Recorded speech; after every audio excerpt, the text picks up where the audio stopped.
Hello friends, स्वागत है आपका एनसीईआरटी क्लासेस में। जैसा कि हम लोग विज्ञान चल आ रहे थे, विज्ञान को पढ़ रहे थे और विज्ञान में हमने मापन का चैप्टर शुरुआत किया था। मापन में हमने आपको बताया हुआ था अभी तक कुछ व्युत्पन्न राशि और उनके मात्रक बता रहे थे, और उसमें हमने आपको डाप्सन तक शायद बताया था। डाप्सन किसकी मात्रक है? तो डाप्सन ओजोन की मात्रा को नापने की इकाई है। यहाँ तक हमने बता दिया था। उसके आगे आइए हम लोग चलते हैं। तो उसके आगे आपका है क्यूसेक। क्यूसेक का काम क्या होता है? क्यूसेक जो है नदियों के जल प्रवाह को मापता है। नदियों के जल प्रवाह को मापता है। जल प्रवाह को मापने की इकाई है। ठीक है। उसके बाद क्यूसेक के बाद आता है आपका हार्स पावर। हार्स पावर, और हार्स पावर क्या है? ये शक्ति को मापने की इकाई है। किसको? शक्ति को मापने की इकाई। हार्स पावर के बाद एक हार्स पावर बराबर कितना होता है? 746 वाट। ये कई बार प्रश्न पूछा हुआ है। एक हार्स पावर बराबर कितना होता है? तो 746 वाट। वाट क्या है? वाट भी शक्ति का मात्रक है। यहाँ पे जैसे वाट है तो वाट क्या है? ये भी शक्ति का मात्रक है। शक्ति का मात्रक। अब पूछेगा कौन सा मात्रक? तो एसआई मात्रक। कौन सा मात्रक? एसआई मात्रक। ठीक है। इसके बाद आपका मेगावाट। मेगावाट क्या है? मेगावाट है बिजली। अभी आप देखे होंगे आपकी बिजली की जो बिल हैं, वो बिल हमेशा जब कहते हैं ना कि इतने मेगावाट बिजली यहाँ पर बन रही है, तो जो बड़े बड़े जगह होते हैं वहां पर बिजली के कारखाने, वहां पे मेगावाट में बिजली होती है। और ये मेगावाट क्या है? बिजली को मापने की इकाई। ठीक। मेगावाट हो गया। वोल्ट, ये सब परीक्षा में आए हुए प्रश्न हैं। वोल्ट विभवांतर को मापने की इकाई है। विभवांतर का मात्रक, डायरेक्ट ऐसे लिख दे रहे हैं। वोल्ट क्या है? विभवांतर को का मात्रक। उसके बाद कूलाम। कूलाम होता है आवेश का। किसके आवेश का? विद्युत आवेश। विद्युत आवेश का मात्रक। कूलाम के बाद आपका जूल। जूल किसका मात्रक है? तो जूल ऊर्जा का भी मात्रक है, कार्य का भी मात्रक है। तो आपका ये हो जाएगा। उष्मा का भी मात्रक है, उष्मा का मात्रक। उसके बाद बार। कई बार ये बार वाला प्रश्न आया हुआ है। ये दबाव मापने का मात्रक है। दबाव मापने का मात्रक। अब आता है मैक। मैक क्या है? मैक तो परीक्षा में कई बार पूछा हुआ है। टेट में कई बार ये प्रश्न पूछा है। तो मैप क्या है? मैप तीव्र चाल मापने की इकाई है। तीव्र गति से चाल मापने की इकाई।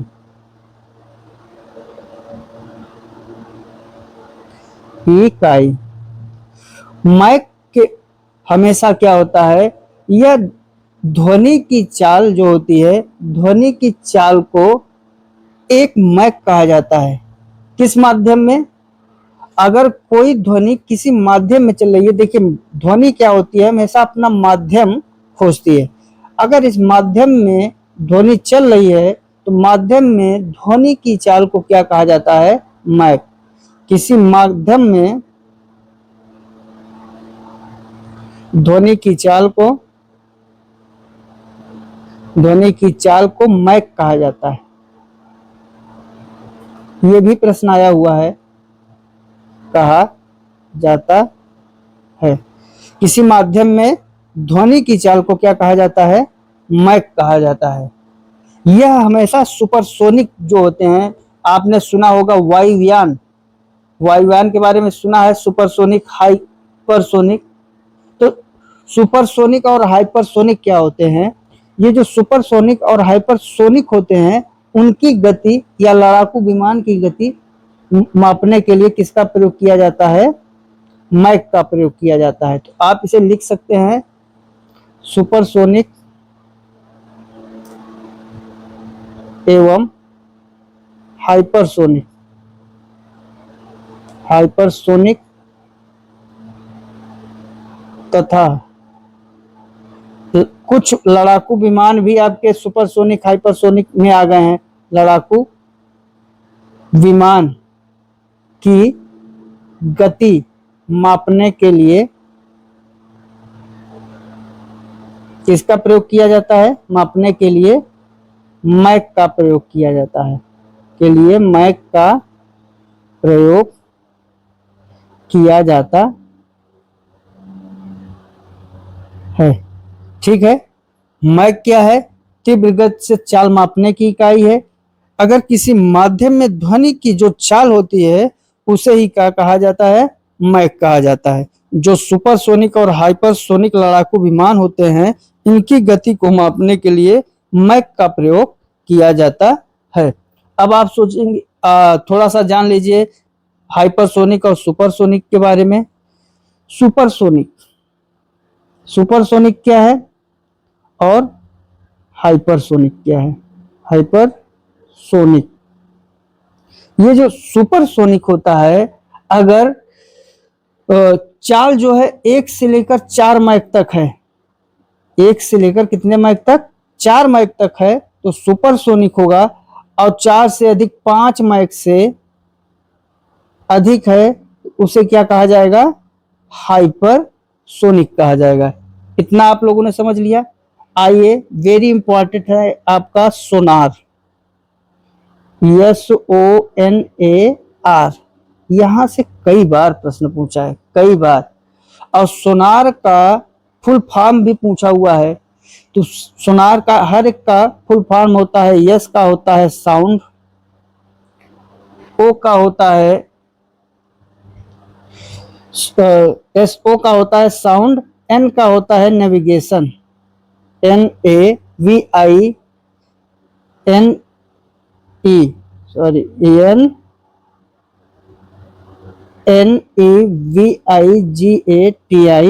नेविगेशन। उसके बाद ए का मतलब आपका होता है एंड,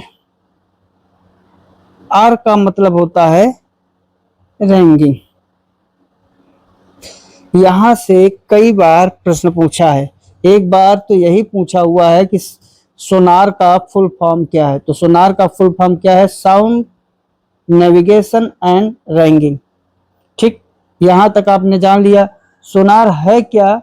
सोनार जो है, ये परासभ्य तरंगों को, जो कि समुद्र के भीतर पनडुब्बियां होती हैं, उनमें उपयोग किया जाता है। तो सोनार क्या है? सोनार, सोनार परासभ्य तरंगे, परासभ्य तरंगों के उपयोग, सोनार परासभ्य तरंगों के उपयोग से समुद्र के भीतर, से समुद्र के भीतर, समुद्र के भीतर किसी वस्तु, किसी वस्तु की स्थिति ज्ञात करने के लिए, स्थिति ज्ञात करने के लिए प्रयोग किया जाता है, या सहायक उपकरण है, सहायक उपकरण है। यह पनडुब्बियों में, दूसरा पॉइंट करके लिख लीजिए, पनडुब्बियों में, पनडुब्बियों में नौवहन के लिए उपयोग किया जाता है, किया जाता। सोनार, सोनार का फुल फॉर्म क्या है? सोनार का फुल फॉर्म है साउंड नेविगेशन एंड रैंगिंग। ये क्या होता है? परासभ्य तरंगों को, समुद्र के भीतर अगर कोई वस्तु है तो उसकी स्थिति की जानकारी क्या है उसके बारे में ये उपकरण सहायता प्रदान करता है। जो उसकी स्थिति होती है उसके बारे में जानकारी प्रदान करता है।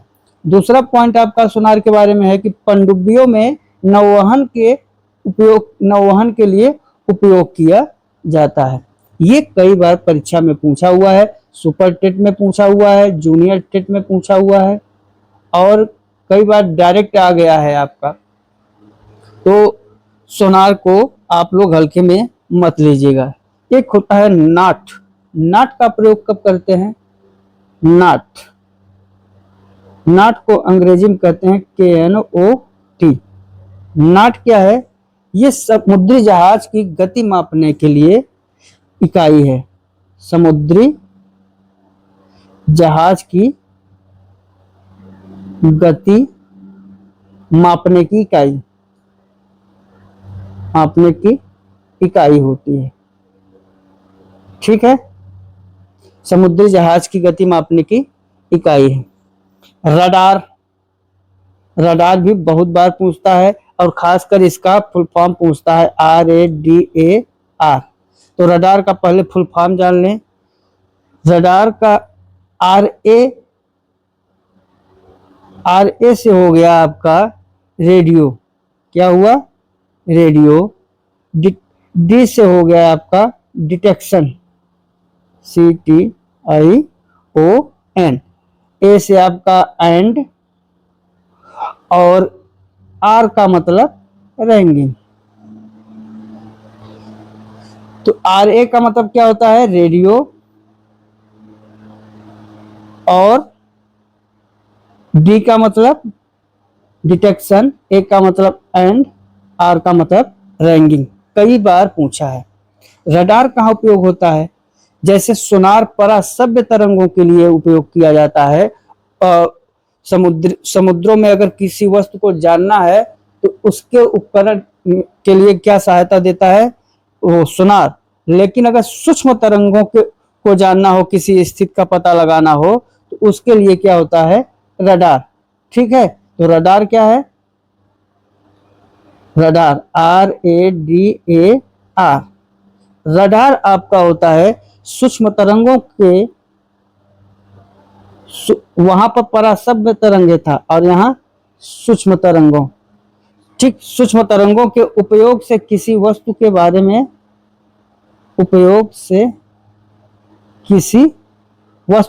में, जानकारी प्राप्त करना। वस्तु की स्थिति के बारे में लिख लीजिए। वस्तु की स्थिति के बारे में जानकारी प्रदान करना।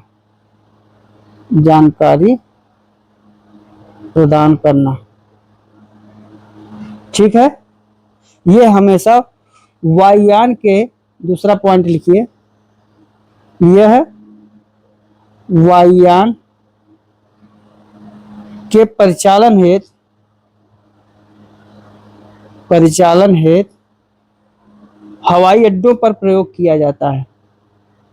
हवाई अड्डों पर प्रयोग किया जाता है।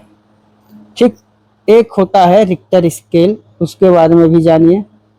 ये सब प्रश्न आए हुए हैं। रिक्टर स्केल तो कई बार EVS में भी पूछा हुआ है। रिक्टर स्केल का काम क्या है? भूकंप की तीव्रता मापने की इकाई। भूकंप की तीव्रता मापने की इकाई। तो साथियों, जो मुख्य आपके रास्ते मात्रक थे उनको हमने बहुत शॉर्ट फॉर्म में आपको बताने की कोशिश की है। ज्यादातर प्रश्न इन्हीं में से आपको 100% श्योर है कि इन्हीं में से आपको प्रश्न मिल जाएंगे। कुछ मापक यंत्र हैं और उनका उपयोग कैसे होता है, यहां से भी कई बार आपको प्रश्न देखने को मिलता है। 1 नंबर का तो हर साल आता है इसमें से। तो कुछ इंपॉर्टेंट हैं जो मापक यंत्र और उनके अनुप्रयोग, उनको एक एक करके आपसे साझा किया जा रहा है। तो एक तरफ हेडिंग डाल के लिख लीजिए मापक यंत्र और दूसरी तरफ उनका अनुप्रयोग, मापक यंत्र और दूसरी तरफ क्या लिखेंगे, अनुप्रयोग। तो पहला इसमें आपका है आइडियोमीटर। आइडियोमीटर का काम क्या होता है, सब लोग जानते ही होंगे। आइडियोमीटर का काम होता है ध्वनि की तीव्रता। ध्वनि की तीव्रता, जो ध्वनि की तीव्रता है उसके मापने में किसका प्रयोग होता है, आइडियोमीटर का। दूसरा है आपका ओडोमीटर। ध्यान दीजिएगा, कभी कभी आइडियोमीटर और ओडोमीटर में लोग गलत कर देते हैं। आइडियोमीटर ध्वनि की तीव्रता मापने की इकाई है और ओडोमीटर क्या है, ये वाहन द्वारा तय की गई दूरी होता है। वाहन द्वारा तय की गई दूरी की जानकारी कहां से मिलती है हमें, ओडोमीटर से, कि वाहन ने कितनी दूरी तय की है। ठीक। तीसरा आपका है अल्टीमीटर। ऊंचाई मापने के लिए होता है अल्टीमीटर। अल्टीमीटर ये किस लिए होता है, ऊंचाई मापने के लिए। इसमें से एक नंबर का 100% आता है, इसको आप लोग अच्छे से कर लीजिए, याद कर लीजिएगा। एक एक दो दो तीन तीन चार चार प्रैक्टिस करेंगे, क्विज करेंगे या कोई पुराने ईयर के पेपर को लगाएंगे तो कोई ना कोई आपको हर एक साल में मिला है।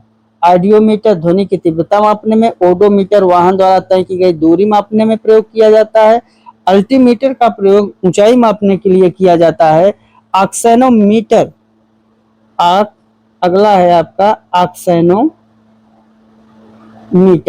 और ऑक्सेनोमीटर का प्रयोग किया जाता है पौधों की वृद्धि नापने में। पौधों की वृद्धि मापने में। ठीक है। पांचवा है आपका लक्सीमीटर।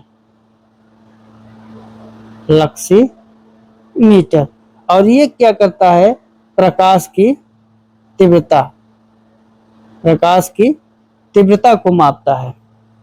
उसके बाद एक तो बहुत बार पूछा हुआ है लैक्टोमीटर। ये बहुत बार पूछा हुआ है, इसको आप लोग रट लीजिएगा। ये दूध का सापेक्षिक घनत्व मापता है। सापेक्षिक घनत्व, दूध का सापेक्षिक घनत्व कौन मापता है, लैक्टोमीटर। हाइड्रोमीटर भी बहुत बार पूछा हुआ है। आपका नेक्स्ट है हाइड्रोमीटर, और हाइड्रोमीटर क्या करता है, तरल पदार्थों का घनत्व, तरल पदार्थों के सापेक्षिक घनत्व। ठीक है। तो ये आपका हो गया हाइड्रोमीटर। अगला आपका है हाइग्रोमीटर। कभी कभी हाइड्रोमीटर और हाइग्रोमीटर में लोग गलती कर देते हैं। तो अभी हमने बताया था हाइड्रोमीटर, अब आपको बता रहे हैं हाइग्रोमीटर। और ये हवा की आर्द्रता नापता है। क्या मापता है, हवा की आर्द्रता। और ठीक। उसके बाद मैनोमीटर, गैस मापने की इकाई है। जो गैस का दाब होता है, मैनोमीटर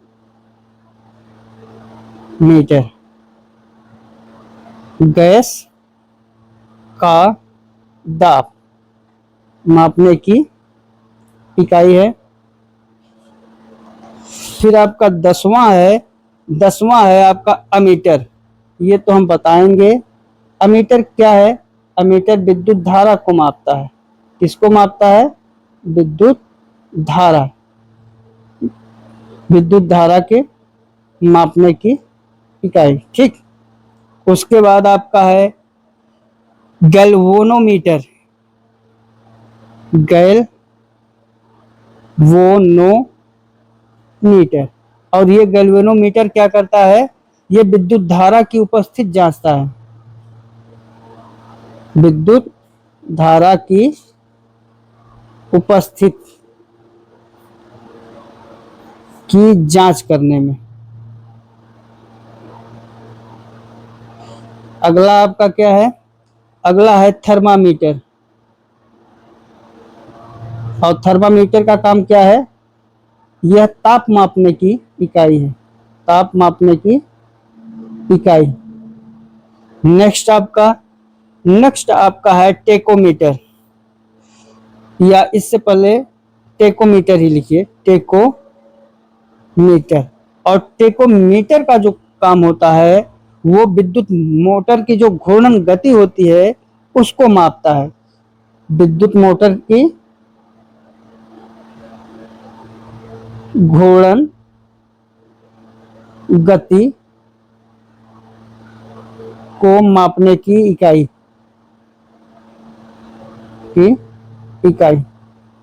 नेक्स्ट आपका नेक्स्ट है 14 नंबर फेदोमीटर। ये बहुत बार पूछा हुआ है फेदोमीटर, और ये समुद्र की गहराई मापने की इकाई होती है। किसकी इकाई? समुद्र की गहराई मापने की इकाई। ठीक है, समुद्र की गहराई मापने की इकाई। उसके बाद फोनोमीटर, ध्वनि की तीव्रता मापने की इकाई। फोनोमीटर ये क्या करता है? ध्वनि की तीव्रता को मापता है। तो साथियों एक सिस्मोग्राफ लिखिए, जो बहुत बार पूछा हुआ है। सिस्मोग्राफ